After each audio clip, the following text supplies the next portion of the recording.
Bonjour à tous.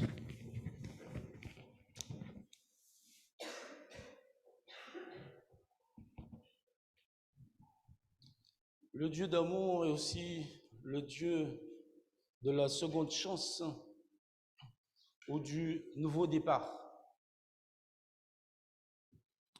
On va lire le texte de Jean 21 à partir du verset 15.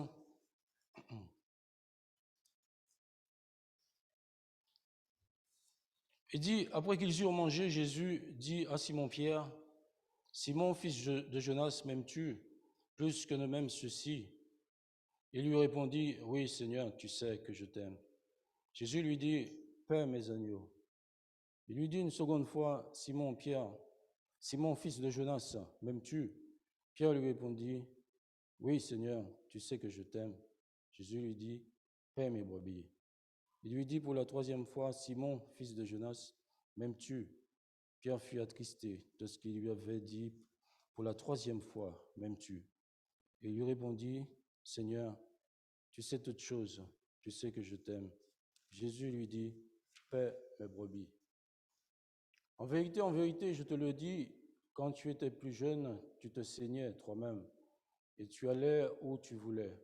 Mais quand tu seras vieux, tu étendras tes mains et un autre te ceindra et te mènera où tu ne voudras pas. Il dit cela pour indiquer par quel mot Pierre glorifierait Dieu.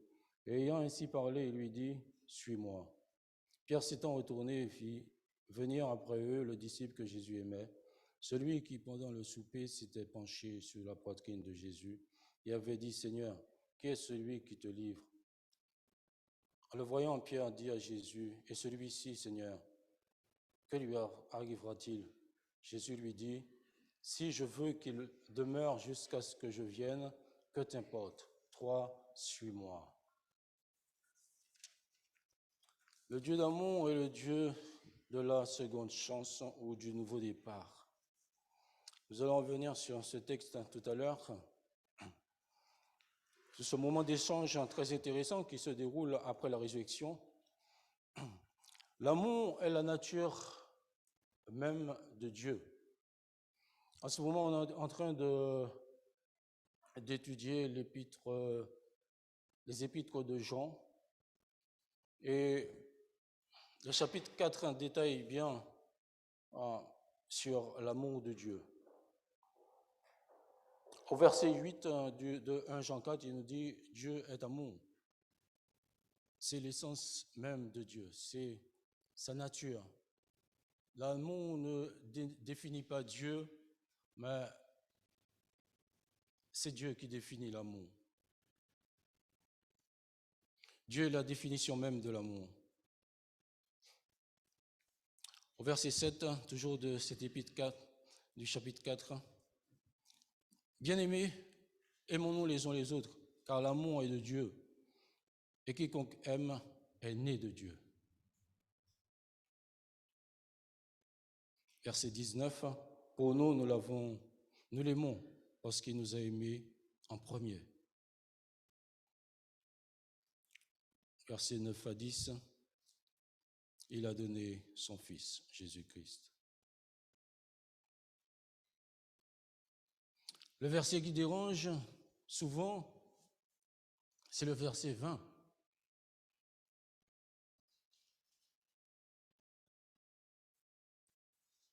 Si quelqu'un dit « j'aime Dieu » et qu'il haïsse son frère, c'est un menteur. Car celui qui n'aime pas son frère qu'il voit, comment peut-il aimer Dieu qu'il ne voit pas? Et souvent, il y a beaucoup de chrétiens qui peuvent venir louer Dieu dans l'Église, mais qui n'aiment pas celui ou celle qui est à côté, qui porte un jugement sur celui ou celle qui est à côté. Mais de tout son cœur, cette personne peut louer Dieu, peut glorifier Dieu. Dieu dit, ta louange ne monte pas plus haut que le plafond. Tu ne peux pas dire que tu m'aimes et l'autre qui est à côté de toi, tu ne l'aimes pas, parce que tu portes un jugement sur lui ou sur elle. Dieu seul est juge. Le premier commandement que Dieu a donné à Israël, dans Deutéronome 6, 5 et 4, 5, « Écoute Israël, l'Éternel, notre Dieu, est le seul éternel. Tu aimeras l'Éternel, ton Dieu, de tout ton cœur, de toute ton âme et de toute ta force. » Et Jésus va reprendre ce commandement dans Matthieu 22, 37, 38, où il va dire au docteur de la loi qui le questionnait, quel est le plus grand commandement? Jésus va lui dire, c'est le premier et le plus grand. Tu aimeras le Seigneur ton Dieu de tout ton cœur, de toute ton âme et de toute ta force. Et il y a un deuxième qui lui est semblable, tu aimeras ton prochain comme toi-même. Et Jésus change la force dans Deutéronome en pensée. Il ne reprend pas force, il dit pensée, de tout ton cœur, de toute ton âme et de toute ta pensée. Et c'est vrai que tout le domaine du cœur, de l'âme, la force ou la pensée, c'est tout ce qui gouverne l'homme. Et c'est là que Dieu veut régner. Et c'est ça aussi que l'ennemi veut prendre. Nos pensées. Toucher nos pensées. Quand nous sommes dans une situation difficile, dire que Dieu ne t'aime pas. Arriver à prendre nos pensées. Et aller jusqu'au cœur. Et Dieu dit, tout cela, c'est ce que je veux, afin que je puisse régner en roi en toi, afin que je puisse te gouverner.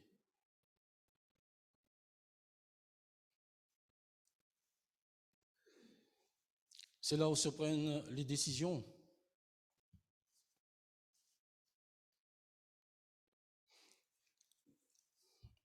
Dans la Bible, Dieu nous donne de nombreuses preuves d'amour envers les hommes.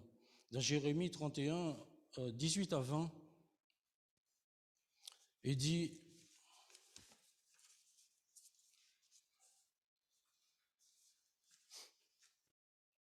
J'entends Ephraïm qui se lamente. Tu m'as châtié, et j'ai été châtié, comme un veau qui n'est pas dompté. Fais-moi revenir, et je reviendrai, car tu es l'Éternel, mon Dieu. Après m'être détourné, j'éprouve du repentir, et après avoir reconnu mes fautes, je frappe sur ma cuisse. Je suis honteux et confus, car je porte l'opprobre de ma jeunesse. Ephraïm est-il donc pour moi un fils chéri, un enfant qui fait mes délices? Car plus je parle de lui, plus encore son souvenir est en moi. Aussi mes entrailles sont émues en sa faveur. » Quel amour! Quel amour! La repentance, c'est une action de l'Esprit de Dieu qui ramène l'homme à lui.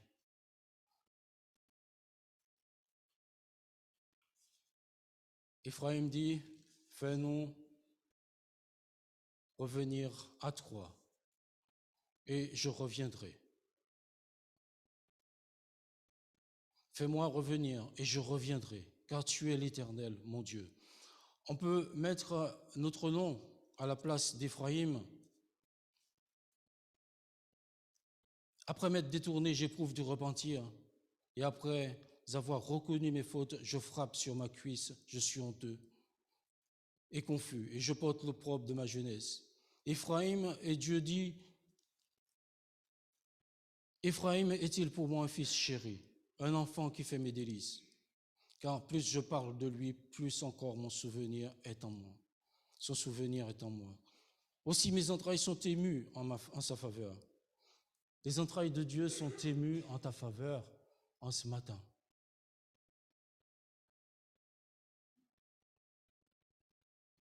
Ce qu'il veut, c'est que tu reviennes à lui. Que tu reviennes à lui parce qu'il t'aime. Il est le Dieu de la deuxième chance, du nouveau départ. Il envoie son esprit de repentance. Tu peux crier à lui.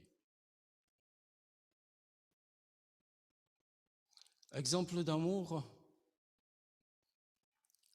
Jésus va le manifester aussi dans Jean 13, 1 à 15. Je vais laisser quelqu'un lire. Jean 13, 1 à 15.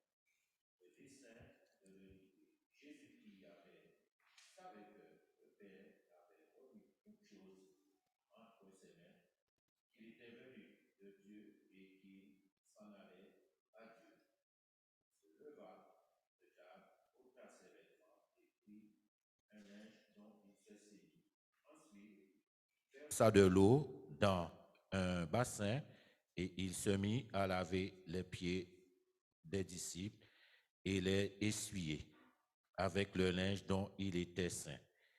Il vint donc à Simon-Pierre et Pierre lui dit, « Toi, Seigneur, tu me laves les pieds. » Jésus lui répondit, « C'est ce que je fais, tu ne le comprends pas maintenant, mais tu le comprendras bientôt. » Pierre lui dit, « Non, jamais tu ne me laveras les pieds. » Jésus lui répondit, « Si je ne te lave, tu n'auras point de part avec moi. » Simon-Pierre lui dit, « Seigneur, non seulement les pieds, mais encore les mains et la tête. » Jésus lui dit, « Celui qui est lavé n'a besoin que de se laver les pieds pour être entièrement pur. Et vous êtes purs, mais non pas tous, car il connaissait celui qui le livrerait. C'est pourquoi il dit, vous n'êtes pas tous purs. » Après qu'il leur eut lavé les pieds et qu'il eut pris ses vêtements, il se remit à table et leur dit, comprenez-vous ce que je vous ai fait? Vous m'appelez maître et Seigneur, et vous dites bien, car je le suis. Si donc je vous ai lavé les pieds, moi le Seigneur le maître, vous devez aussi vous laver les pieds les uns aux autres, car je vous ai donné un exemple afin que vous fassiez comme je vous ai fait. Amen.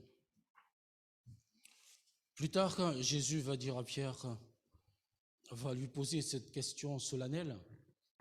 Mais avant, comme nous l'avons lu, il fallait que Jésus montre cet exemple d'amour. Le chapitre 13 nous dit, il mit le comble à son amour. Bien sûr, le plus grand amour, le plus grand geste est celui de la croix. Mais au chapitre 13, il nous dit que Jésus mit le comble à son amour. Les disciples auraient bien lavé les pieds de Jésus, mais se laver les pieds entre eux, ça aurait été compliqué. Et Jésus leur lave les pieds. Ils ne comprennent pas. C'est difficile à accepter. Le contraire aurait dû se faire.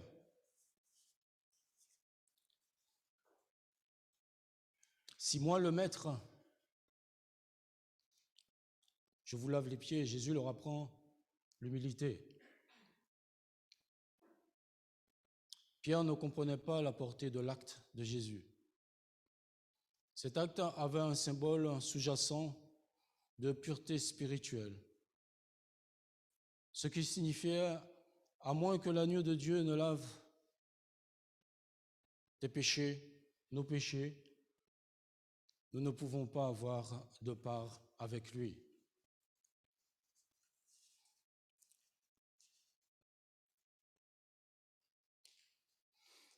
M'aimes-tu plus que ne m'aime ceci? Cette question solennelle vient après la résurrection, après le reniement de Pierre. Jean 13, verset 38, où Pierre disait qu'il était prêt à mourir pour le Seigneur, et le Seigneur le reprend et lui dit, « Tu me renieras 3 fois. » L'amour de Christ envers eux n'a pas changé. Jésus prend le temps de manger avec eux.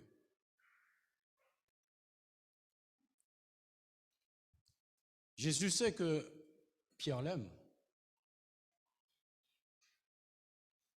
Mais la question est, m'aimes-tu plus que ceci de même?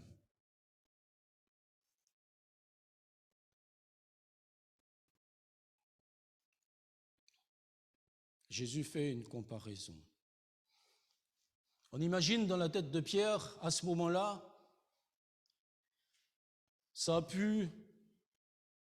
il a pu cogiter, ça a pu tourner très vite dans sa tête et se rappeler de son reniement.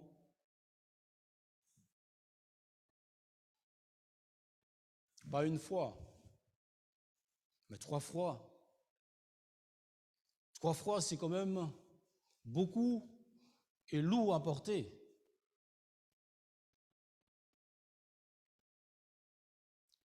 Et Pierre, face à Jésus, à ce moment-là, dans cette situation, on imagine qu'il était un peu troublé et confus, que Jésus lui pose cette question. Il devait lui dire, pourquoi encore moi? Pourquoi il ne s'adresse pas aux autres? Pourquoi encore moi?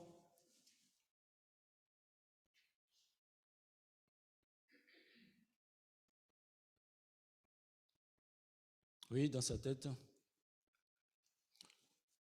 ça a dû tourner très vite. Et la 3e fois, la Bible nous dit qu'il était tout triste.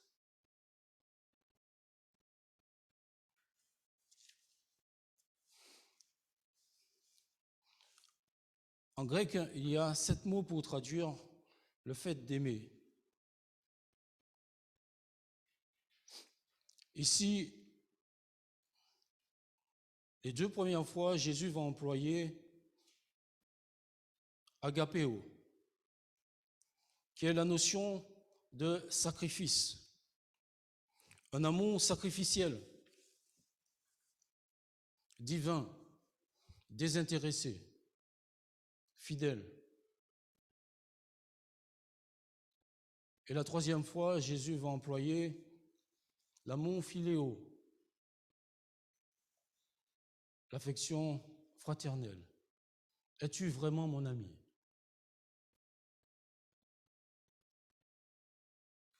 Jésus est parti très haut avec Pierre. M'aimes-tu? Agapéo, sacrifice.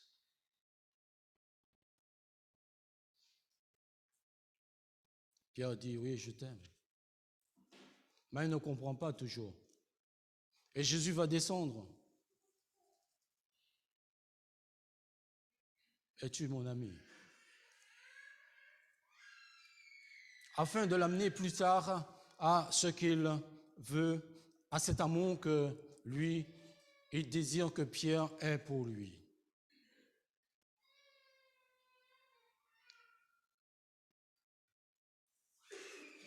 Pourquoi il pose la question 3 fois?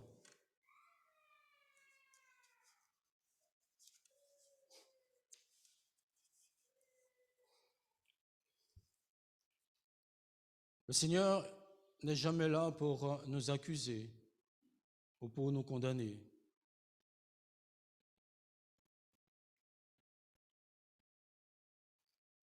C'est toujours l'heure de la grâce. Celui qui accuse, c'est le diable et ceux qui veulent faire son œuvre. Le Seigneur n'est pas là pour accuser,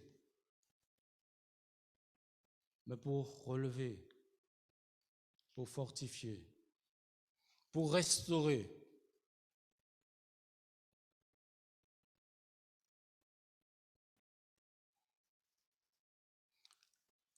La peur des hommes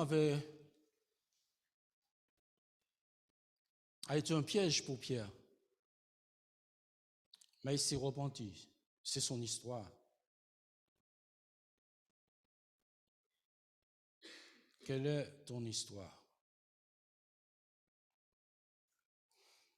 Pierre a renié Jésus 3 fois.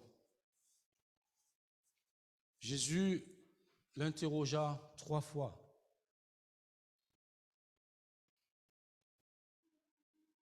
Pour lui montrer que l'amour est source de pardon.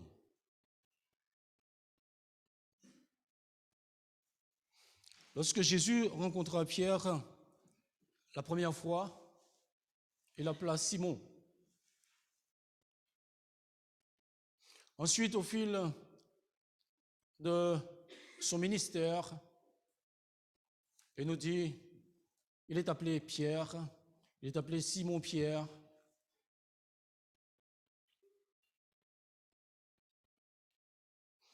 Et là, Jésus revient à Simon. Simon, fils de Jonas, m'aimes-tu plus que ne m'aime ceci?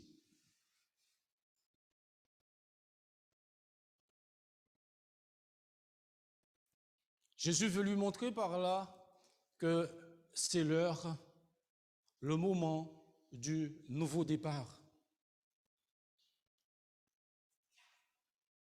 Je te donne une nouvelle occasion de recommencer avec moi. Je te donne une nouvelle occasion de prendre un nouveau départ.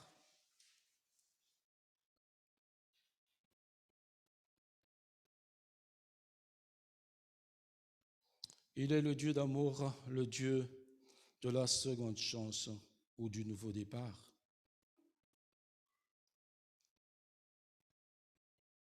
Il y a toujours de l'espoir avec Dieu.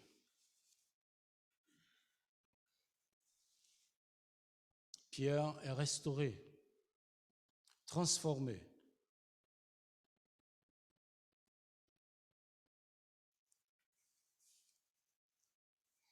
Aussi, on peut noter qu'à cette époque, une affirmation légale devait être dite 3 fois devant témoin pour devenir officielle.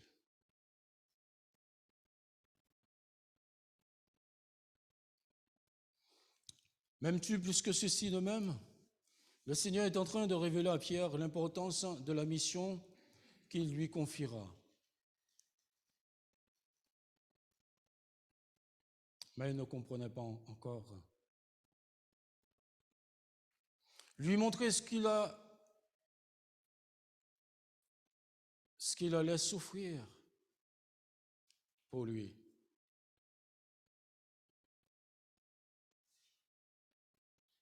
Et pour cela, j'ai besoin d'un amour qui est au-dessus de ce que toi tu penses, de l'amour que tu as pour moi.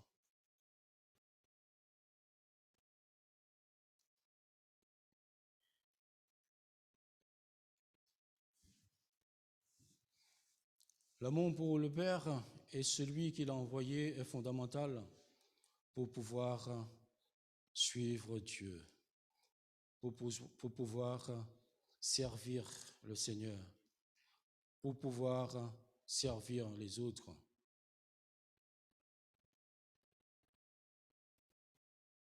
Ici, il est demandé un amour sacrificiel à Pierre.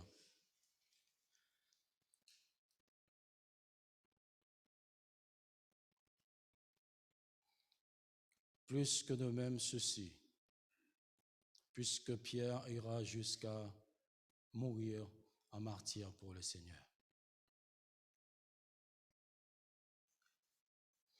Comment servir le Seigneur à travers ce que nous pouvons vivre qui peut être difficile? Comment le servir si notre amour pour lui n'est pas un amour sacrificiel? Dernièrement, j'ai lu un article sur la fille de Billy Graham et c'est un article très, très poignant. Et je me suis demandé comment un homme de Dieu de cette ampleur a pu vivre ce moment. Le moment où sa fille a traîné dans la boue.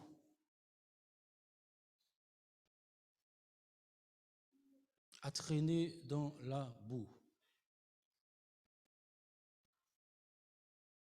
Pendant pas mal de temps, jusqu'à ce que le Seigneur l'arrête et la ramène. Et je me suis dit, si cet homme de Dieu n'avait pas cet amour pour le Seigneur, un amour divin, un amour sacrificiel, comment il aurait pu tenir face à cette situation?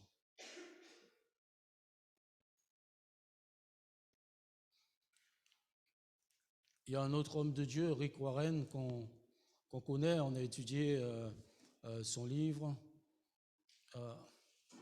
Et cet homme qui est béni par son ministère et son fils s'est suicidé. Comment servir Dieu? Comment continuer à servir Dieu?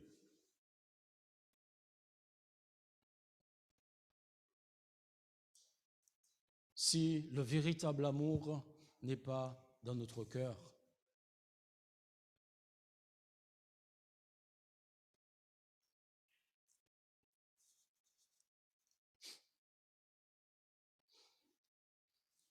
Nous avons lu le livre, nous avons travaillé avec le livre sur la formation des leaders. Et dans ce livre, il y a 5 moins 1 égale 0. Mathématiques, ils appellent mathématiques divines. Et est-ce que quelqu'un se souvient, quelqu'un d'entre nous?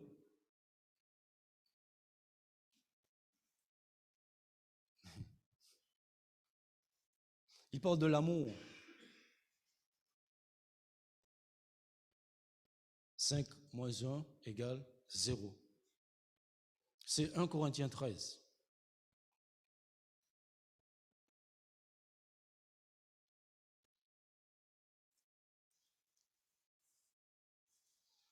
Les langues, la foi, la prophétie,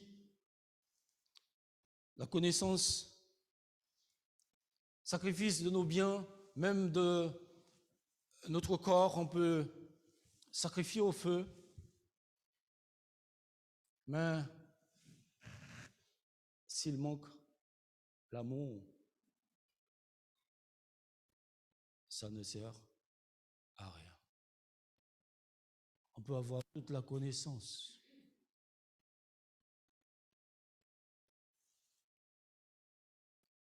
La prophétie. Maintenant, il y a beaucoup d'églises qui qui ont des prophètes, hein. Des prophètes par-ci, des prophètes par-là. On voit des prophètes qui sortent d'où on ne sait, dans les églises.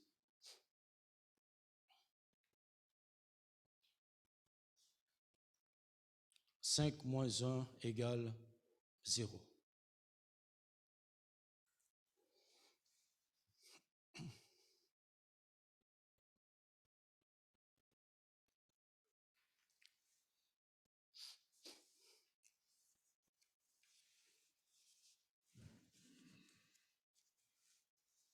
M'aimes-tu plus que ceci de même? Quand on regarde nos frères et sœurs persécutés, ce qu'ils vivent, parfois qui est très difficile, poignant. Et je me dis, si le Seigneur nous posait cette question aussi, à nous, m'aimes-tu plus que nous-mêmes ceci? Regarde ce qu'ils vivent, regarde jusqu'où ils peuvent aller pour moi. M'aimes-tu plus que nous-mêmes ceci?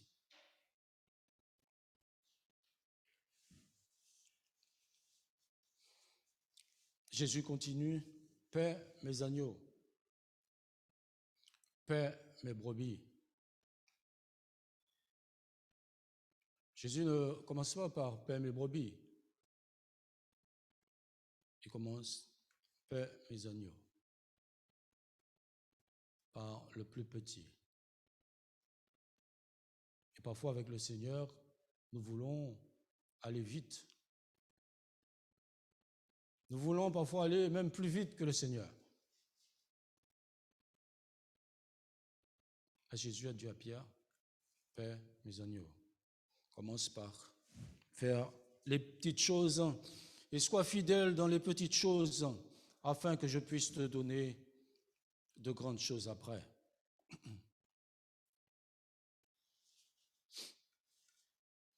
La chair et l'adversaire peuvent tromper le croyant en le poussant à faire des choses qui le dépassent même. C'est un piège. Mais le Seigneur nous donne ce qui nous convient. C'est lui qui nous évalue et nous donne ce qu'il nous faut. Paie mes agneaux, paie mes brebis. Aimer Dieu avant tout et par-dessus tout doit être notre priorité, aimer les autres. Comme on l'a dit, 5 moins 1 égale 0. Sinon, tout ce que nous disons ou faisons n'est que du vent, notre service sans valeur, parce que sa source n'est pas dans l'amour de Dieu. Je vais terminer avec